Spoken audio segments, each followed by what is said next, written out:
Yes. Hello, ladies and gentlemen. This is Eddie Marcus, spokesman and advocate of basic human rights for all people. Got a message for you, but I'd like to take you a little into my world. I grew up in the South in Mississippi. As a young man, I grew up working in the cotton fields, chopping cotton, picking cotton, and working in gardens, doing typical Negro nigger thing down south, and we were treated like that. And we had a certain kind of way that we were basically ingrained into our upbringing, our teaching that allowed us to look at white people different. Especially when you're young, you don't know too much. You just go along with traditional stuff. And I remember growing up through my early years in high school, and I noticed one thing I really wanted to do, two things I wanted to do basically. One is I wanted to get out of Mississippi. So my education was really predicated on the fact that getting a good education, get out of Mississippi, find a job so I can live. But the other thing that had haunted me for so bad and so long was the condition of the way the white man could treat black people. They could do anything to black people they wanted to do. I remember one of my pet peeves was to get me a job where I could carry a gun. And I wanted a good job where I can get away with a lot of stuff higher up. I didn't want to be a policeman. I wanted to be an FBI. I remember during my freshman year in college, I wrote a letter or submitted some kind of federal form to the FBI asking for a job as a special agent. And they told me, the correspondent responded back to me and said, well, when you get out of college, you reapply or contact us again at that time and we'll see what we can do for you. And I was looking forward. But the whole purpose was not law and order. It was just to have a gun on me, so if a white man came talking to me like they used to do us in Mississippi, and I had to retaliate or defend myself, I would have not just a gun, but I had the law behind me. Well, that was just the way I was brought up. Anyway, by the time I got out of college, I wasn't interested in the FBI because I had, in college, majored in social science. Not that I was really interested in social science at that time, because ever since I was a little kid, I've been on the stage. I've been in church plays, I've been in operettas, first, second, third, fourth, fifth, 11th grade, 12th grade, all through. And then did some stuff in college too. I really wanted to be in Hollywood. I wanted to be known, kind of real, like Michael Jackson is known, or Sidney Poitier was known for being great. I wanted to be as great as these guys could possibly be. And but I got married early. And having gotten married early, and my wife a little older than myself, got out of college before I did, so I thought I owed her some time living in Chicago working for the Social Security Administration before I tried to pursue Hollywood. I got to Chicago and started working with the Veterans Administration and doing some moonlighting in nightclubs at night, DJing and doing some singing. I needed that extra crowd pleasing to meet my desires. So it was really great. Then I told you about the times I ran into so much of this other stuff that comes out of being poor in Chicago. Even though I was running from Mississippi, Chicago was different, but you know the story of Chicago without me pointing it out. To make a long story short, I ended up making a change in my life. I wanted to see a better world. I grew up in the church, so I had an understanding, at least the understanding that they fed me with Jesus, and as much as I can add to it on my own. So I wanted to also be like Jesus. And this kind of drove me to want to turn loose the society as I knew it, and try to do something, make it better for all people. So I ended up making a change in my life, which caused me to lose my wife and so on and so forth. But ladies and gentlemen, here's what really bothers me today. I have lived in America, for the most part, aside from Mississippi. I thought what I had heard about America being the greatest nation on the face of the earth, I kind of accepted that stuff. I wanted to believe that our nation was a great nation, that we knew how to care about people more than others, because this is what I was taught. I believed that. Even though black people were treated bad, I still thought we were treated better than we would have been treated in Russia, or would have been treated in China, places like that.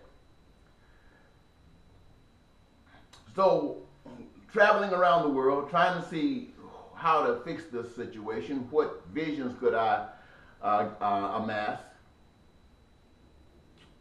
I ended up thinking that I should go out and speak for God. The vision that God had given me about America, not just America, but the world. That's what I would go out and advocate for. Advocate for peace, for not just America, but peace for the world. Prosperity, not just for America, but prosperity for the world. Joy, not just for America, but joy for the world. Some crazy things that have been going on in my lifetime, a whole bunch of killing. I mean, killing on the streets, killing in war, Vietnam, all of these things was just sickening. And there needed to be a change, and I felt because God had blessed me so much in the fact that I was still alive, till I'm thinking that if God wanted somebody to do that work, how was the choice? How could it be somebody else? They hadn't come along, and here I am feeling like this, thinking like this. It must have been my charge. Anyway, ladies and gentlemen, I had no idea that our nation was like it is. I remember having moved to Minnesota and put my whole vision to change America. And I think it was in the 80s, somewhere down there, maybe when I was 38 years old. I decided that I would try to run for president of the United States. And I was really excited because I had this big vision about heaven on earth. I knew there's a number of people go to church with heaven on earth on my mind and can sell that to the people. I figured it was our time. So I came out. I couldn't get a quarter. So I decided to run as a write-in. And if I couldn't win as a write-in, maybe I can get the word out there and the message out there, and people would be ready at a different date. Ladies and gentlemen, it didn't happen like that. Jumping ahead, I remember when Bill Clinton first made his bid for president. I ran against Bill Clinton as a write-in because I couldn't get a quarter. But I knew Bill Clinton, I don't care how good a president he was, or whoever was going to be president, could not be as good a president as the representation that God was sending to run. And that was me. But I remember the first time I saw Bill Clinton in Minneapolis. He had this look on his face. He was comfortable. He was handsome. He was cheerful. And I was thinking as I listened to him talk, he said all the right things. It's amazing how most of the presidential candidates except Donald Trump, and even he know how to say the right things. To make a long story short, I hoped that Bill Clinton would be as he had stated that he would be. I still ran. He didn't get my vote, but I hoped. And Bill Clinton became president. And when people would attack him, I was mad because they attacked him. And when they said he did some bad things, I kind of made some excuses for him because he couldn't have been as bad as the Republicans have been. Remember, we had just gotten rid of one of the Bushes. So I still stuck by Bill Clinton to that degree. Now, Bill Clinton didn't do anything for us. I was broke when Bill Clinton ran for president. I was broke the first term, I was broke the second term, and I was broke when he left office. So Bill Clinton, as far as I'm concerned, presidency did nothing. But anyway, it was something that we had to go through. I had to endure. But ladies and gentlemen, I want to tell you some things that I've been sitting here, this candidacy right now, Miss Clinton saying all these things that she can do. But I've had some time as a social scientist and a person who couldn't get into office but was not trying to become a part of this system that I've been condemning, the system that God has shown me was as ugly as can be. I've been concentrating on what is the problem, how to fix this problem. And as I did my research on the Clintons, I keep seeing, I had no idea that the information that Bill Clinton, that they had out there on Bill Clinton. You see, the news media didn't tell us all the stuff. The news media didn't tell us anything, really.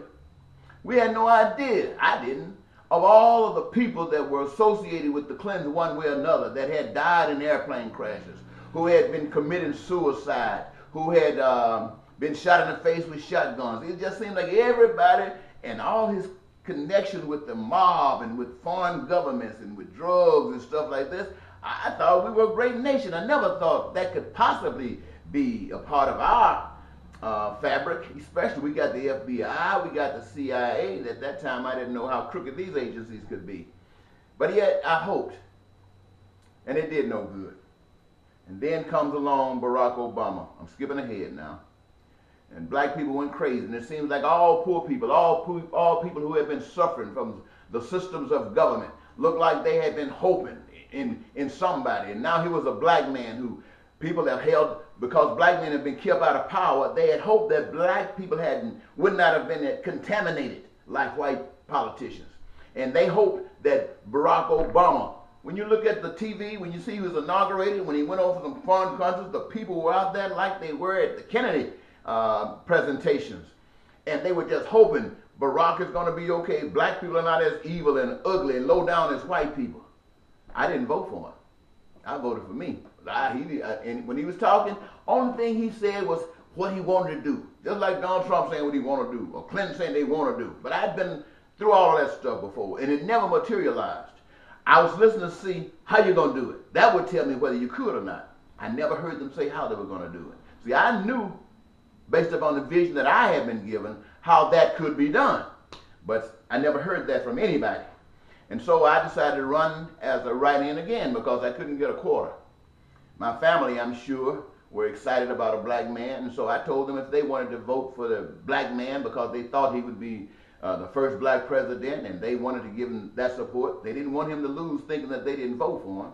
So I approved it, and yet I wouldn't vote for him. I went to polls, and I wrote in Eddie Marcus, the next president of the United States.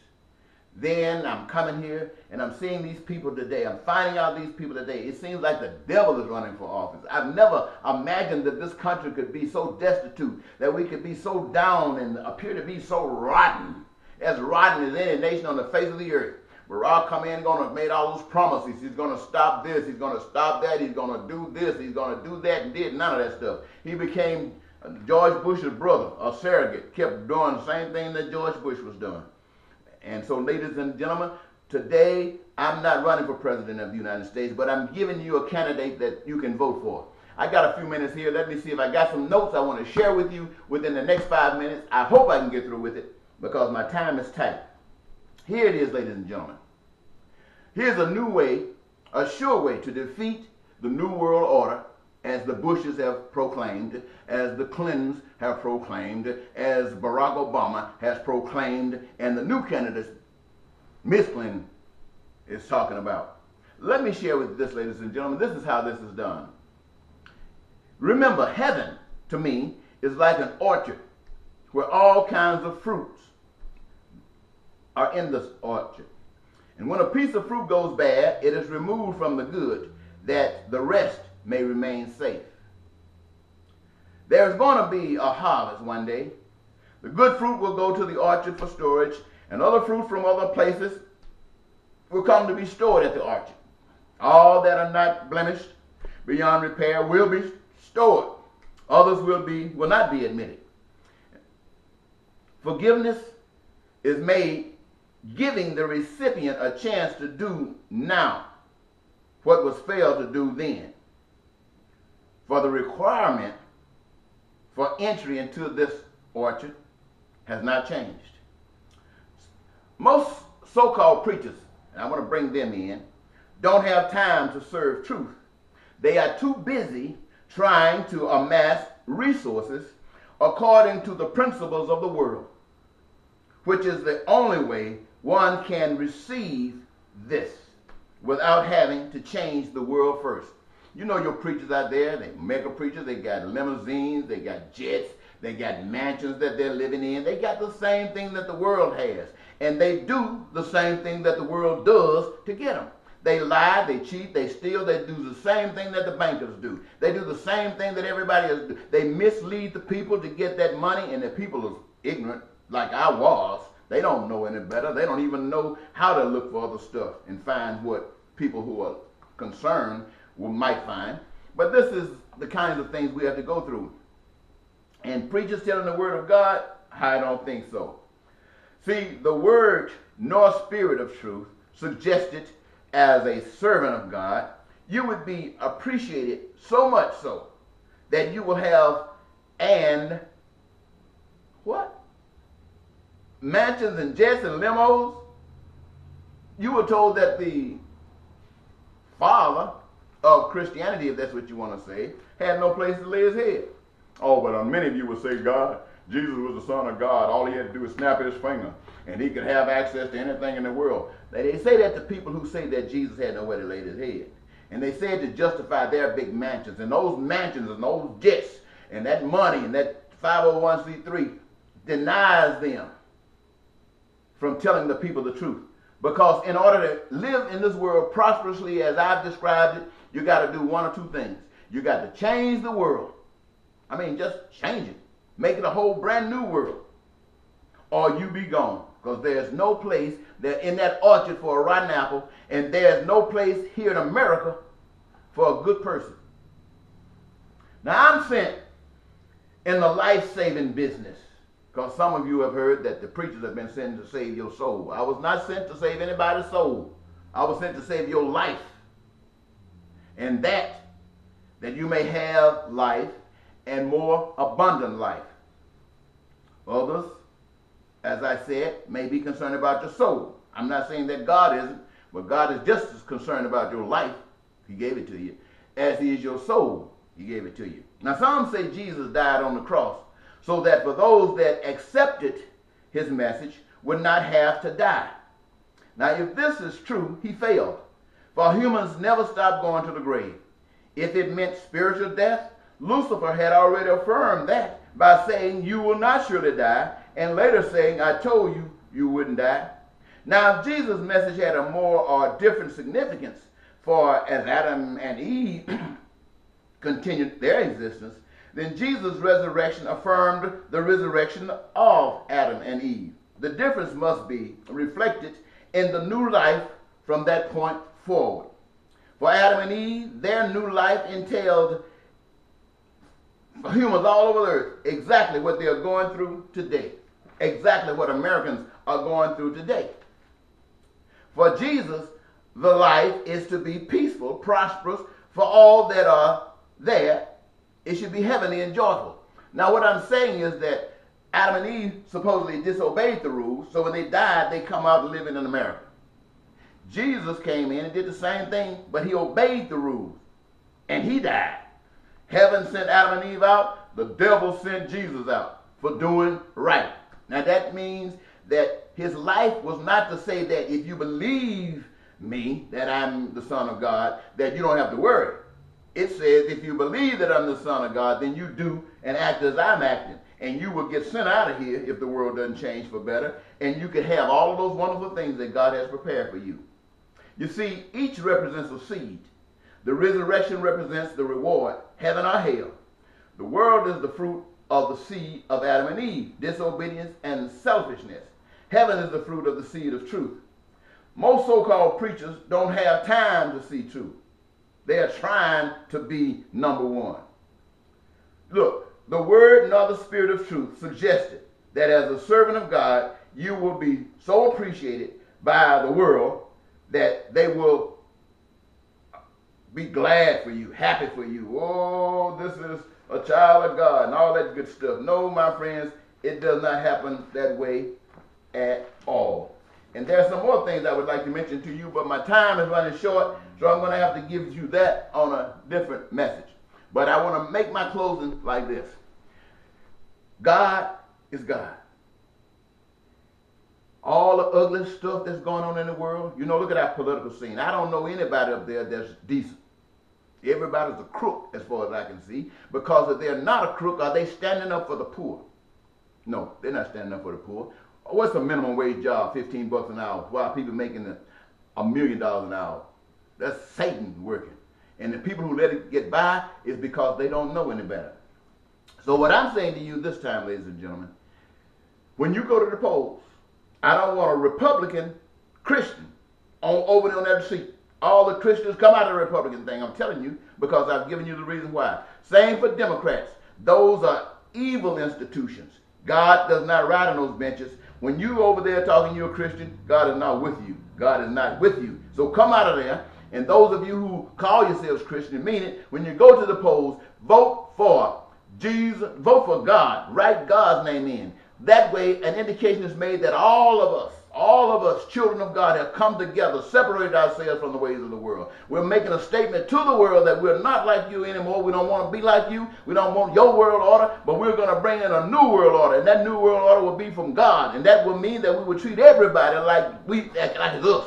We're going to protect one another from all the hell that we've been going through. And ladies and gentlemen, we need you, because I can say this, they kill me, I'm going to heaven. I got peace, prosperity, and joy, and you down here in hell. And my kids, and my grandkids, and my friends, and my rest of my human family is through the same stuff. I want you to wake up. Try this method. Try God. Just vote for it. Now, I got to get off here right now. Just check out all my videos you run across, and I'm going to have some new ones coming to you. But I got to get out of here now. So until next time, this is Eddie Marcus, spokesman and advocate for basic human rights for all people, saying bye-bye.